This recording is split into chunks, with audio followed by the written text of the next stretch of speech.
ለመደፈር ሌሎች ችግሮች ላይ ጥቃት ይደርስባቸዋል።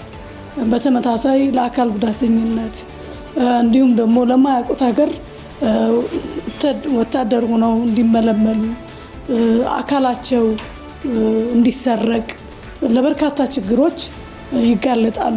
ሁለቱ መሪዎች ዛሬ ሰኞ በዋይት ሃውስ በሚኖራቸው ውይይት ይህን ጉዳይ ያነሱታል ተብሎ ሲጠበቅ ትራምፕ የጋዛውን ጦርነት ይቋጫል ያሉትን እቅድ ለኔታንያሁ እንደሚያቀርቡ ተረጋግጧል። ይህ እቅድ ጦርነቱን ከመቋጨት ባለፈ በሐማስ እጅ የሚገኙ ታጋቾችን ሙሉ በሙሉ የሚያስለቅቅ ስለመሆኑ ተነግሯል። ኔታንያሁ ስምምነት መፈጸም ይፈልጋል ሲሉ ለሮይተርስ ቃላቸውን የሰጡት ትራምፕ ስምምነት ላይ መድረስ የሚቻልበት ሁኔታ መኖሩን ጠቁመዋል። ሩሲያ በዩክሬን ዋና ከተማ ኪየቭ ላይ ጦርነቱ ከተቀሰቀሰ ወዲህ ጠንካራ ጥቃቶች ውስጥ የሚመደበውን የአየር ጥቃት ተሳለች። ዋና ከተማ ኪየቭና በዙሪያ ያሉ ግዛቶች የሞስኮ ጥቃት ሰለባ ሆነዋል።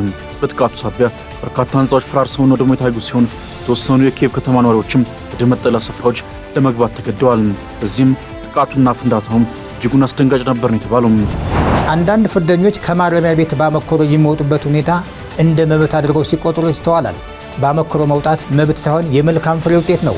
የአንድ ታራሚ መልካም ፍሬ ውጤት የሚመዘነው በማረሚያ ቤቱ በነበረው ቆይታ ከሚያሳየው መልካም ጠባይና አጠቃላይ መሰል ሁኔታዎች ነው። ሰላም ጤና ይስጥልን ውድ ተመልካቾቻችን፣ ሀገሬ ዜና ጀምሯል። የተለያዩ ከሀገር ውስጥና ዓለም አቀፍ መረጃዎችን ይዘን ቀርበናል። ከዜናዎቹ ጋር ዳግም ተገኝ ነኝ። በመጀመሪያም አበይት መረጃዎችን አስቀድምን። በህገወጥ ስደት ከሀገር የሚወጡ ኢትዮጵያውያን ለአስከፊ ችግር እየተጋለጡ መሆናቸው ተነግሯል። ሌሎች ሀገራት ወታደር ሆነው እንዲያገለግሉ የተገደዱ መኖራቸውም ተሰምቷል። ደምሶሽ ፈራው ተጨማሪውን አዘጋጅቶታል።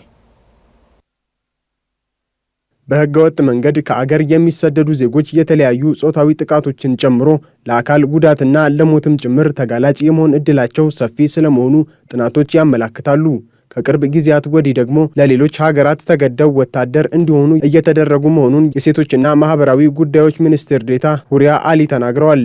ይሁን እንጂ እነዚህ ሀገራት የትኛዎቹ እንደሆኑ አልገለጹም። የሰውነት ክፍል ስርቆትም ሌላኛው የሚደርስባቸው ጉዳት ሲሆን ለስደት ሲነሱ ያሰቡትና ከደረሱም በኋላ የሚያጋጥማቸው ነገር የተለያየ መሆኑ በስደት ከሚደርስባቸው አደጋዎች ጋር ተዳምሮ ለተለያዩ የስነ ልቦና ችግሮች ተጋላጭነታቸው እንደሚጨምር ገልጸዋል። ለመደፈር ሌሎች ችግሮች ላይ ጥቃት ይደርስባቸዋል። በተመሳሳይ ለአካል ጉዳተኝነት እንዲሁም ደግሞ ለማያውቁት ሀገር ወታደር ሆነው እንዲመለመሉ አካላቸው እንዲሰረቅ ለበርካታ ችግሮች ይጋለጣሉ ማለት ነው። ይሄ በመንገዳቸው ላይም እንዲሁም ደግሞ በደረሱበት ሀገር ላይ የሚደርሳቸው ችግሮች ናቸው ማለት ነው። ይሄ ከሆነ በኋላ ደግሞ ተመልሰው ወደ ሀገር የሚመጡበት አለ። ያ ማለት ለበርካታ ችግር ተጋልጠው ነው የሚመጡት ማለት ነው ወደ ሀገራቸው። ለአእምሮ ህመምም ይጋለጣሉ። እንዲሁም የተለያየ የማህበራዊ ቀውሶች በሚያጋጥሟቸው የስነ ልቦና ችግርም አጋጥሟቸው ይመጣሉ ማለት ነው። በተለይ ደግሞ ብዙ ጊዜ አስበውት የሚሄዱትና የሚገጥማቸው ነገር በምንም ታምር አይገናኝም። ያ ስለማይገናኝ ለተለያየ የስነ ልቦና ችግር ይጋለጣሉ ማለት ነው። መንግስት በተደጋጋሚ እያደረገ ባለው ጥረት ወደ አገር ቤት የሚመለሱት ስደተኞችም እንዳሉበት ሁኔታ የሚያስፈልጋቸውን የስነ ልቦና ድጋፍ እንዲያገኙ ይደረጋል ያሉት ወይዘሮ ሁሪያ የመልሶ ማቋቋም ስራዎቹም በዋነኝነት ተመላሾቹ በስነ ልቦና፣ መንፈሳዊ እንዲሁም አካላዊ ደህንነታቸውን መመለስ ቅድሚያ የሚሰጠው ነው ብለዋል። አንዳንድ ጊዜ መመለስ ሲባል በአካል መመለስ ብቻ በቂ አይደለም። መንፈሱን መታከም አለበት፣ ውስጡን መታከም አለበት። ሳይኮሶሻል ሳፖርት ወይ ደግሞ የስነ ልቦና ድጋፍ ያስፈልገዋል ስንል አንድ ሰው አእምሮ መታከም አለበት፣ አካሉ መታከም አለበት፣ ስፒሪቹዋል የምንለው መንፈሱ መታከም አለበት፣ ጤናው ሙሉ መሆን አለበት ማለት ነው። ስለዚህ እነዚህን በተሟላ መንገድ የተሟላ ጤናማ እንዲሆኑ ለሀገር እንዲያገለግሉ እንዲጠቅሙ ለማድረግ ከወዲሁ መስራት እንዳለብንና ዜጎቻችን ከዚህ ችግር ተላቀው በሀገር ልማት እንዲሳተፉ እንዲሰሩ ከቤተሰቦቻቸው ጋር ተቀላቅለው ደግሞ የተሻለ ኑሮ እንዲኖራቸው ለማድረግ ያለመ ስራ ነው ማለት ነው። ለዚህም የሚያግዝ በዓለም አቀፉ የስደተኞች ድርጅት IOM ጤና ሚኒስቴርና ሴቶችና ማህበራዊ ጉዳይ ሚኒስቴር አማካኝነት የተዘጋጀውና ከስደት ተመላሾች የስነ ልቦና ድጋፍ የሚያገኙበትን እንዲሁም ባለሙያዎቹ ወጥ በሆነ መንገድ አገልግሎቱን እንዲሰጡ የሚያስችል ሰነድ ተዘጋጅቶ በዛሬው ዕለት ይፋ ተደርጓል።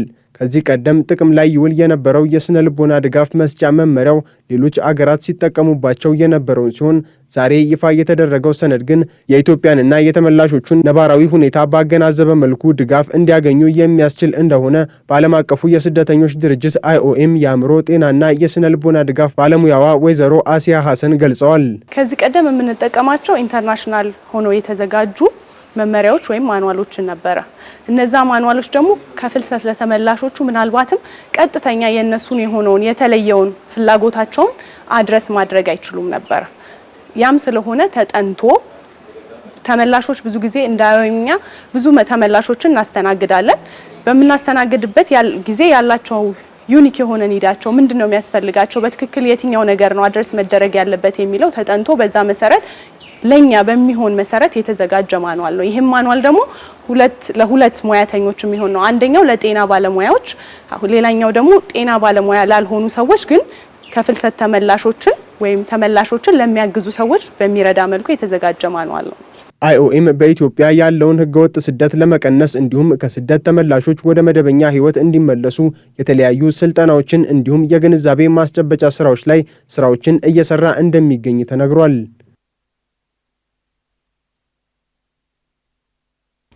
የአየር ብክለትን መከላከል ያስችላል የተባለለትና ነዳጅ የሚጠቀሙ ማሽኖች የሚጠቀሙት ምርት ይፋ ተደርጓል። ኢኮቴክ በተሰኘ የጣሊያን ተቋም የተመረተው መሳሪያ የነዳጅ ብክለትን 80 በመቶ መከላከል ያስችላል የተባለ ሲሆን የነዳጅ አጠቃቀምን በ12 በመቶ እንደሚያሻሽልም ተነግሯል። ተጨማሪ አለን።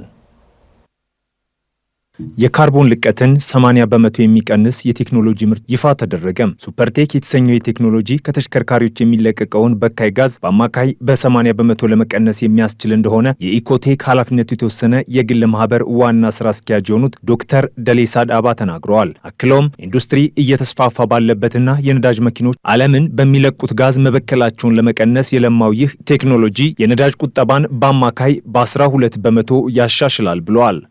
ሱፐርቴክ በነዳጅ ወይም በናፍጣ ለሚሰሩ ተሽከርካሪዎች፣ ማሽነሪዎች እንዲሁም ጄኔሬተሮች ነዳጅን የማቀጣጠል አቅማቸውን በማሻሻል ወይም ኮምፐንሽን ኦፕቲማይዘር በነዳጅ የነዳጅ ብክለትን እስከ 12% በመቀነስ እንዲሁም የበካይ ጋዝ ልቀትን እስከ 80% በመቀነስ ለድርጅቶች እንዲሁም ለሀገር ከፍተኛ ጥቅም የሚሰጥ ሳይንሳዊ ቴክኖሎጂ ውጤት ነው።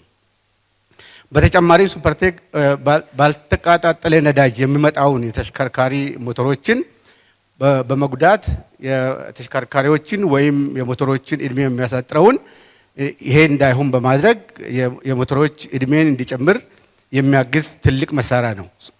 ሱፐርቴክ ወደ ነዳጅ ታንከር የአጠቃቀሙ ሲምፕሊ አጠቃቀሙ ብንመለከት ሱፐርቴክ እንደ ነዳጅ ታንከር መጠናቸው ከ10 ሊትር እስከ 800 ሊትር ለሆነ ለተለያዩ ተሽከርካሪዎች፣ ማሽነሪዎች እንዲሁም ጄኔሬተሮች የሚስማማ 6 ሞዴሎችን ለገበያ እናስታውቃለን።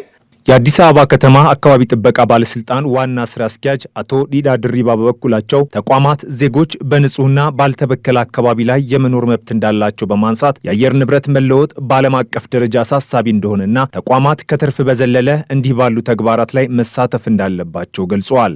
የኢትዮጵያ ዜጎች እኛ በንጹህና ጤናማ በሆነ አካባቢ የመኖር መብት እንዳለን በሕገ መንግስታችን ላይ ተደንግጓል።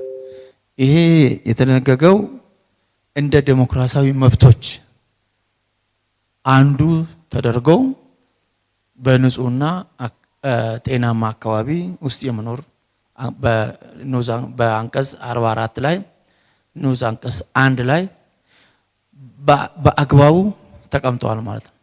የካርበን ልቀትን በተገጠሙት ቬሂክሎች ሁሉ ላይ እስከ 80% ድረስ የካርበን ልቀትን ይቀንሳል። አንደኛው ትልቁ ሜጀር ኢፌክቱ ወይም ደግሞ ለውጡ እሱ ነው። ሁለተኛ በተጓዳኝ 80% የካርበን ልቀትን ሲያመጣ በእያንዳንዷ 10% ላይ 1.5 ፊውል ኤፊሽንሲን ስለሚጨምር እሱ ሲባዛ 12% ድረስ ያመጣል ማለት ነው። ሁለተኛው ሜን ፈንክሽኑ የዚህ ዲቫይስ የነዳጅን ኢንሃንስ በማድረግ ኮንሰምፕሽኑን መጨመር ነው ማለት ነው። ስለዚህ ሁለት ሜን ፈንክሽኖች ይኖሩታል። አንደኛው ቅድም ያልኩት የካርበን ልቀትን በ80% መቀነስ፣ ሁለተኛ ላይ ደግሞ የነዳጅ ቁጠባን በ12% ኢንሃንስ ማድረግ ነው። በተጓዳኝ ግን ሌሎች ጥቅሞችም አሉት።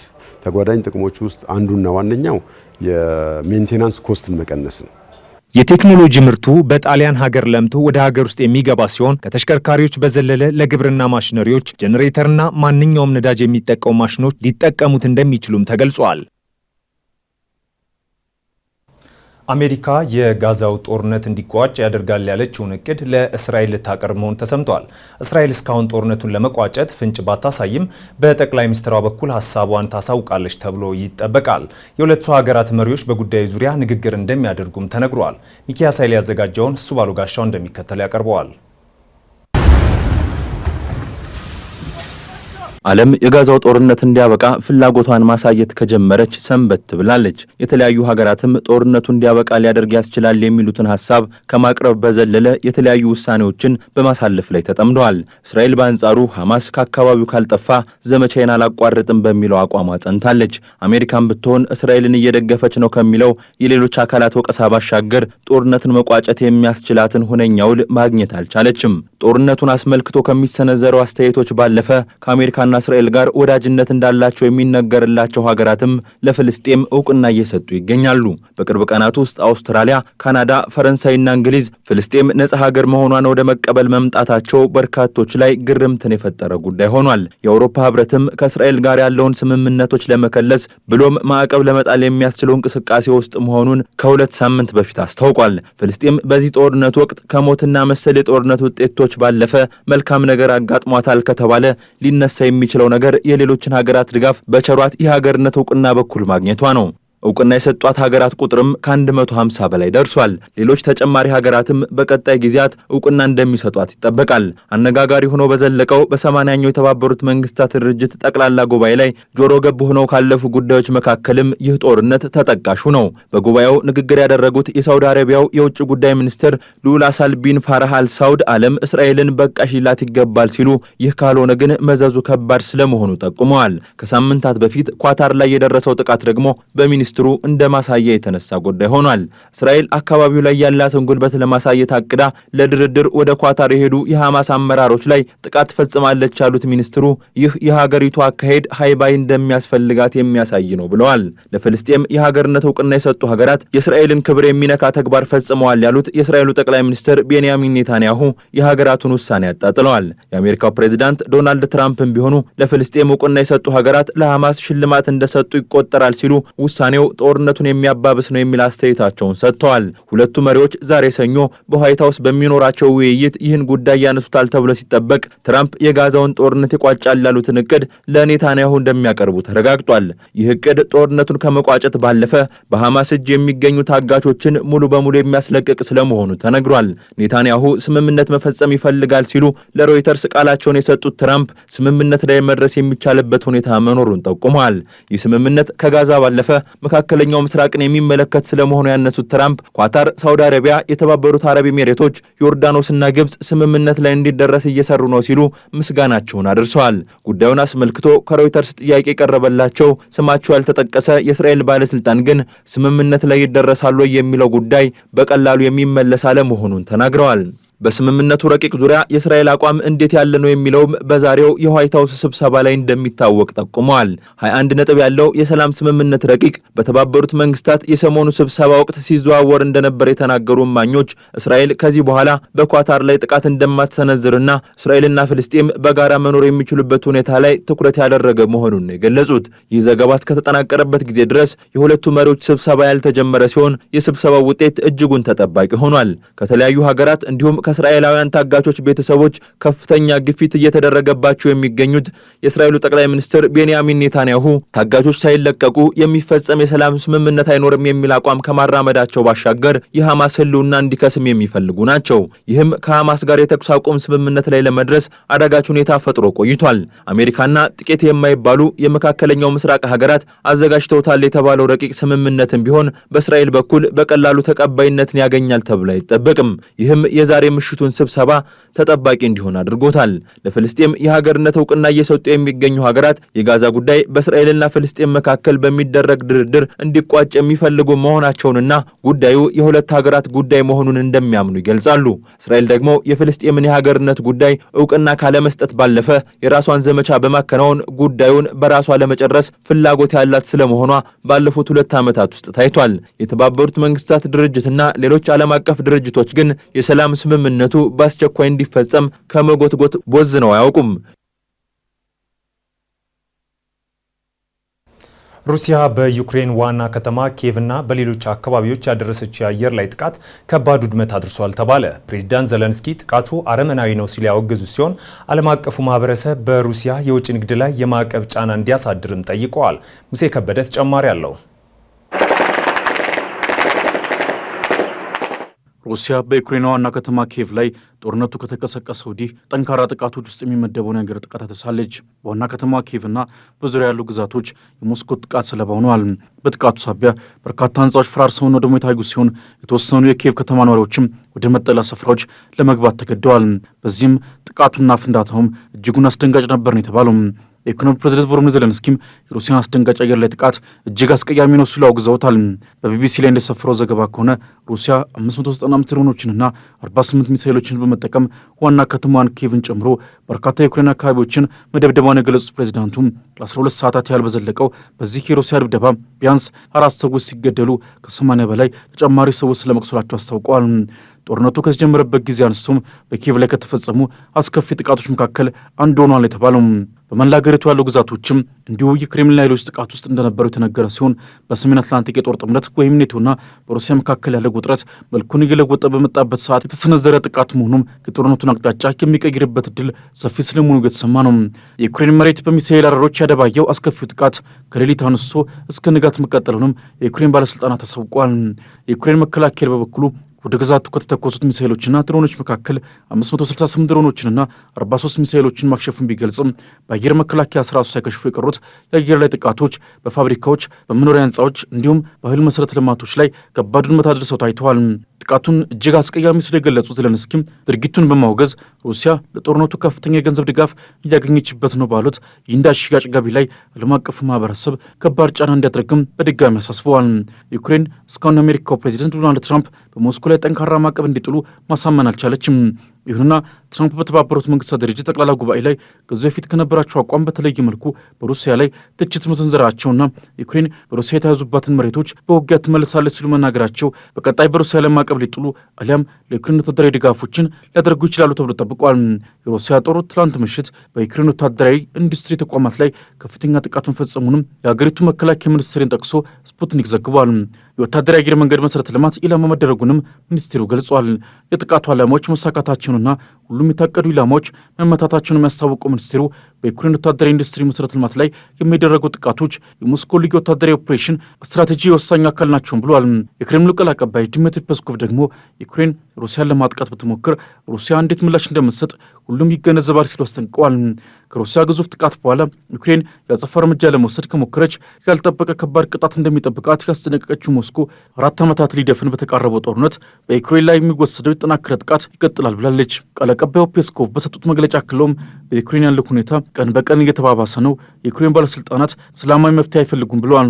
ፖላንድ ሩሲያ በዩክሬን ላይ በምታደርገው ከባድ ጥቃት ምክንያት የደህንነት ስጋት መኖሩ የአየር ክልሏን በከፊል መዝጋቷንና የጦር ጀት አውሮፕላኖችን በአስቸኳይ ወደ ሰማይ መላኳን ማስታውቃለች። የሰሜን አትላንቲክ የጦር ጥምረት ኔቶ አባሏ ፖላንድ በደቡብ ምስራቅ የአገሪቱ 2 ከተሞች አቅራቢያ የአየር ክልሏን ለመዝጋትም ተገዳለች። የአየር ኃይሉም የጦር ጀቶችን ያሰማራ ሲሆን የጥምር ኃይሉም ተመሳሳይ እርምጃ ወስዷል የተባለው የእርምጃ የተወሰደው ሩሲያ በምሽት በዩክሬን ከተሞች ላይ በረጅም ርቀት በሚተኮሱ ሚሳይሎችና በድሮን የምታደርገው ጥቃት ከፖላንድ ድንበር ጋር በሚያዋስኑ አካባቢዎች ላይ በመድረሱ ነው።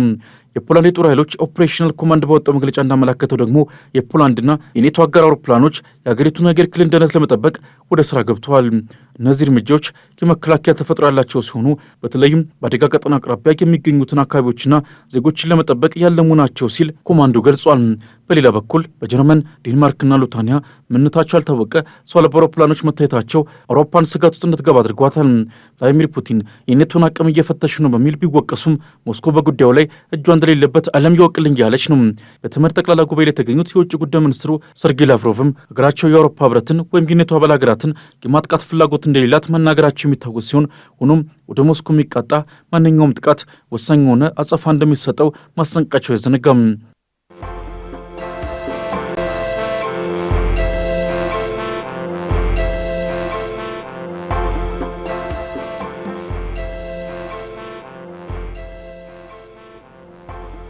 አጫጭር ወዳልናቸው መረጃዎች አለፍን።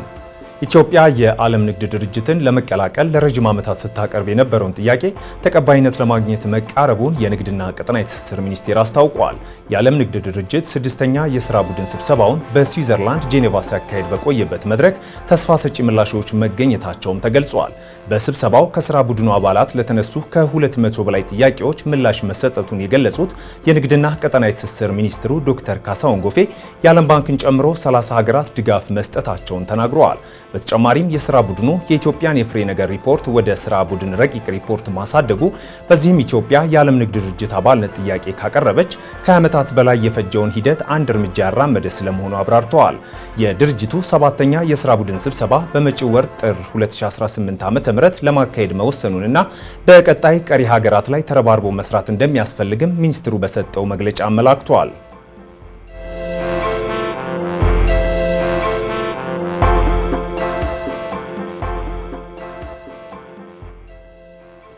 በአዲስ አበባ ከተማ በኮሪደር ልማት ምክንያት መውጫና መግቢያ የተዘጋባቸው ባለይዞታዎች አማራጭ መንገድ እንዲሰጣቸው ውሳኔ መተላለፉን የአዲስ አበባ ከተማ አስተዳደር ፕላንና ልማት ቢሮ ገለጸ። የአዲስ አበባ ከተማ አስተዳደር ግንባታዎች ከመንገድ የሚኖራቸውን ርቀትና ተያያዥ የግንባታ ፍቃድ መመሪያዎችን አስመልክቶ የአዲስ አበባ ከተማ አስተዳደር ካቢኔ በነሐሴ ወር 2017 ዓ.ም ባስተላለፈው ውሳኔ መሰረት መሆኑን ቢሮ ገልጿል።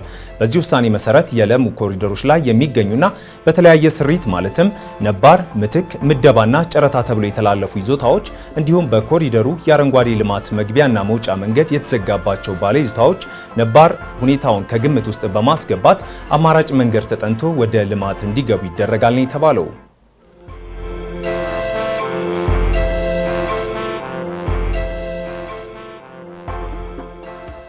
በቢሾፍቱ የአየር ማረፊያ ግንባታ የተነሱ ገበሬዎች የመኖሪያ ቤት ግንባታ በዚህ ወር ይጠናቀቃል ሲሉ የኢትዮጵያ አየር መንገድ ግሩፕ ዋና ስራ አስፈጻሚ አቶ መስፍን ጣሰው ገለጹ።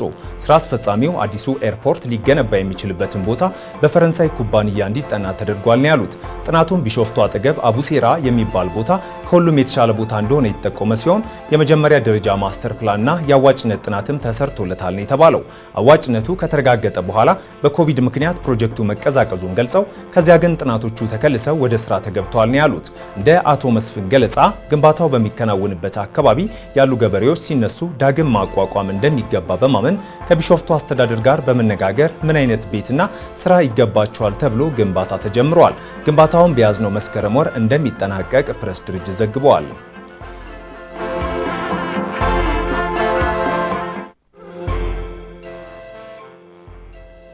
ከሀገር ማዶ ያገኘናቸው መረጃዎች አለፍን።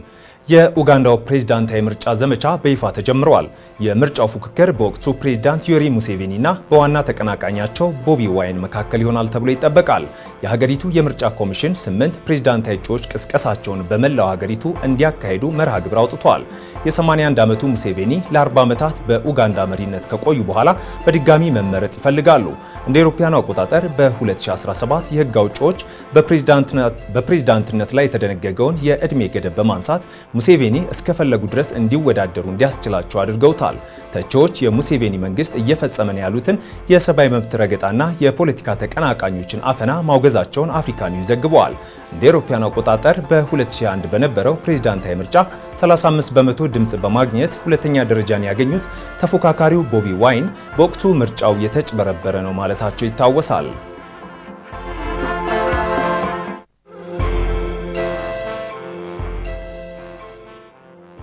ዴንማርክ የአውሮፓ ህብረት በኮፐንሃገን ከሚያካሂደው የመሪዎች ጉባኤ በፊት ሁሉንም የሲቪል ሰው አልባ አውሮፕላኖች ማገዷን የሀገሪቱ የትራንስፖርት ሚኒስቴር አስታውቋል።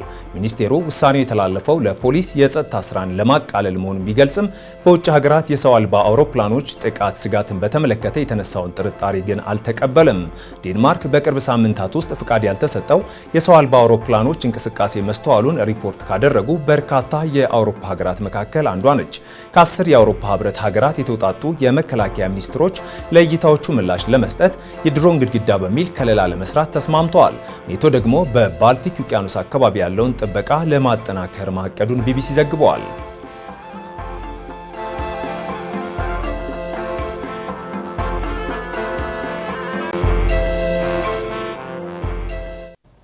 የቢዝነስ ጥንቅራችን ወደ እናንተ ወደሚደርስበት ሰዓት ላይ ደርሰናል። በተያዘው የበጀት ዓመት የነዳጅ ምርቶች ላይ አጠቃላይ የ30 በመቶ ግብር ተግባራዊ ሊደረግ መሆኑ ተሰምቷል። 15 በመቶ የተጨማሪ እሴት ታክስ ይከፈልበት የነበረው ነዳጅ የ15 በመቶ የታክስ ጭማሪን አካቶ 30 በመቶ ግብር የሚከፈልበት ይሆናልም ተብሏል። ይህ የታክስ ማሻሻያ የሀገር በቀል ኢኮኖሚ ማሻሻያ ሪፎርሙ አካል መሆኑ ሲነገር፣ ውሳኔው በሀገሪቱ የፋይናንስ ፖሊሲ ላይ ከፍተኛ ለውጥ የሚያመጣ መሆኑም ተነግሯል። ምረት ደግፍ ተጨማሪውን አዘጋጅተዋለች። በተያዘው የበጀት ዓመት የነዳጅ ምርቶች ላይ አጠቃላይ የ30 በመቶ ግብር ተግባራዊ ሊደረግ መሆኑ ተሰምቷል። የገንዘብ ሚኒስቴር ማረጋገጫ ሰጥቶበታል የተባለው መረጃ 15 በመቶ የተጨማሪ እሴት ታክስ ይከፈልበት የነበረው ነዳጅ የ15 በመቶ የታክስ ጭማሪን አካቶ 30 በመቶ ግብር የሚከፈልበት ይሆናል። ተጨማሪው የ15 በመቶ ታክስ የኤክሳይዝ ቀረጥ ስለመሆኑም ነው የተነገረው።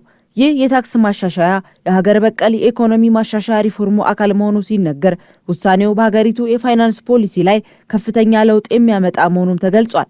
የገንዘብ ሚኒስቴሩ አህመድ ሺዴ ባለፈው ሳምንት መጨረሻ ላይ ባቀረቡት አጠቃላይ የዜጎች በጀት ውስጥ በተያዘው በጀት ዓመት ተግባራዊ የሚደረጉ የግብር አይነቶችን በዝርዝር አስቀምጠዋል። በዚህ መሰረት ከነዳጅ ላይ ከሚጣለው አጠቃላይ 30 በመቶ የኤክሳይዝ ታክስና የተጨማሪ እሴት ታክስ በተጨማሪ የንብረት ታክስ ይገኙበታል። እንዲሁም አማራጭ አነስተኛ ታክስና የቅድመ ግብር ክፍያ በተመሳሳይ መልኩ በ2018 በጀት ዓመት ተግባራዊ ለማድረግ መታቀዱም ተነግሯል።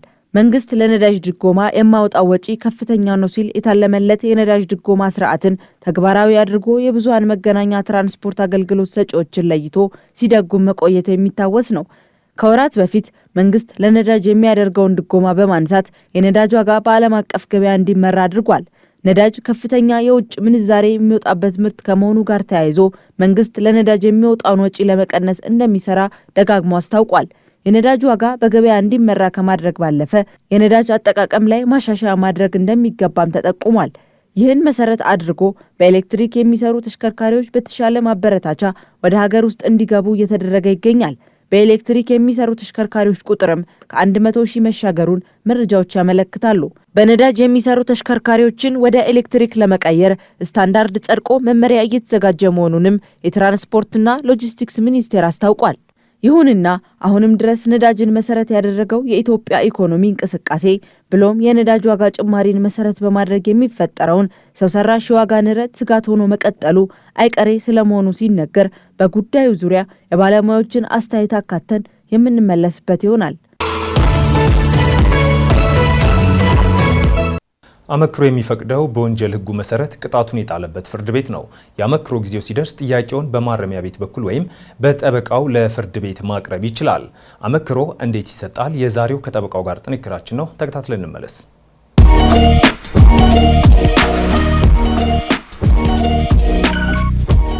ጤና ይስጥልን። ጠበቃ እንዳልጌ ካሴ ነኝ።